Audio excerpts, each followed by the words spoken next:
তোমরা এর আগের ভিডিওতে অনেকেই কমেন্ট করেছো, দিদিভাই এত সকাল সকাল ঠান্ডার মধ্যে কোথায় যাচ্ছ? আমি গিয়েছিলাম কল্যাণী এমসে আমার জন্য ডাক্তার দেখাতে। আজকে আমার তাড়াতাড়ি হয়ে গেছিলো, তার কারণ সকাল 8:45টার মধ্যে আমি ওখানে গিয়ে বই জমা করে দিয়েছিলাম। 9টার সময় কাউন্টার খুলে প্রায় 9:30 থেকে ওরা কাজ শুরু করে। তারপর 10:30টার সময় আমার নাম ডেকেছিল, প্রায় 11:30 12টার মধ্যে আমার ডাক্তার দেখানো হয়ে গেছিলো। আমি এখন ভালো আছি, তার জন্য আমাকে 6 মাস বাদে আবার ওখান থেকে ডেট দিয়েছে, এখন আর আমাকে যেতে হবে না। আমি ভোরবেলা ভাত রান্না করে রেখেছিলাম, আর কালকে তো অনেকেই দেখেছো আমি মটন রান্না করেছিলাম।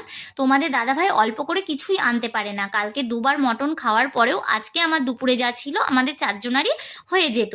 কিন্তু তবুও যেহেতু আমার ফ্রিজে মাছটা রাখা ছিল, ওই জন্য আমি গঙ্গার খয়রা মাছটা ফ্রিজ থেকে বার করে কেটে নুন হলুদ মাখিয়ে আলু বেগুন দিয়ে একটু তরকারি করে নিলাম। আর এদিকে আমার মাংসটাও গরম করে নিলাম। আর আমার যে বাড়িতে ডগি আছে, ডগির মাংসটা আমার ছেলে এনে রেখেছিল, সেটাকে আমি রান্না করে আমার বাবুকে খাইয়ে দিলাম। এদিকে পা ছাড়াচ্ছি আর তুই মাংসগুলো তুলে তুলে খেয়ে নিচ্ছিস। ভাত খা, এটা পাগুলো ছাড়িয়ে নিয়ে আসলাম, খাওয়াবো।